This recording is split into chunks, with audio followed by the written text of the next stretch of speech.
সংগ্রামী সাথী ভাই ও বোনেরা, আমি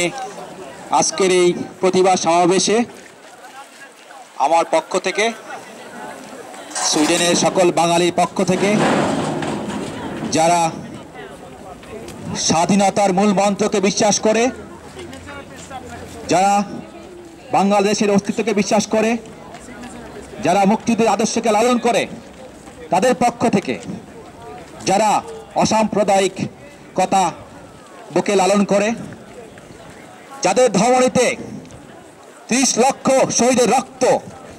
যাদের চেতনায় 2 লক্ষ মা বোনের সেই আত্মত্যাগের সেই গর্ব,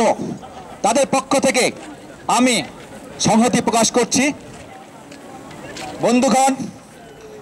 আজকে আমরা অনেক দুঃখ ও ভারাক্রান্ত মন নিয়ে এখানে সমাবেশ করছি। আমরা যখন আমাদের প্রিয় মাতৃভূমির দিকে তাকিয়ে দেখি, আমরা দেখছি একটি শ্মশান। আমরা দেখছি আজ আমার ভাই ও বোনেরা, তারা একটি ধর্মের অনুসারী হওয়ার কারণে, তারা একটি আদর্শ অনুসারী হওয়ার কারণে তাদেরকে নির্যাতন করা হচ্ছে, তাদের ঘর বাড়ি পুড়িয়ে দেওয়া হচ্ছে, তাদের মন্দির, তাদের গির্জা, এমনকি মসজিদকেও ধ্বংস করার চেষ্টা করা হচ্ছে।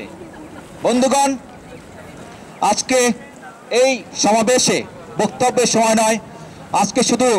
আমরা শুধু বলতে চাই যে বাংলাদেশে যে নারকীয় ঘটনা ঘটছে, তার বিরুদ্ধে আমাদের সবার রুখে দাঁড়াতে হবে। সে কারণেই সুইডেনে আমার ভাই বোনেরা আজকে যে সমবেত হয়েছেন, যেভাবে আমরা জাগ্রত হয়েছি, প্রজন্ম চত্বর, শাহবাগ চত্বরে যে জাগরণ শুরু হয়েছে, সেই জাগরণকে আমরা সারা বিশ্বে ছড়িয়ে দেওয়ার লক্ষ্যে যেভাবে আমরা ঐক্যবদ্ধ হয়েছি, দল মত নির্বিশেষে, শুধুমাত্র একটি আদর্শে, সে আদর্শ হচ্ছে মুক্তিযুদ্ধের চেতনা, যে আদর্শ হচ্ছে ধর্ম নিরপেক্ষতা, যে আদর্শ হচ্ছে ওই সাম্প্রদায়িকতা, ওই জামাত শিবির যারা বাংলাদেশকে একটি সাম্প্রদায়িক রাষ্ট্রে পরিচালিত করার দিকে ধাবিত হচ্ছিল, যে আদর্শ হচ্ছে তার বিরুদ্ধে আন্দোলন করা, সেই আদর্শকে নিয়ে আমরা এগিয়ে যাব। বন্ধুগণ, আজকের এই সমাবেশে আমি একজন ব্যক্তি হিসাবে যদি বলতে চাই,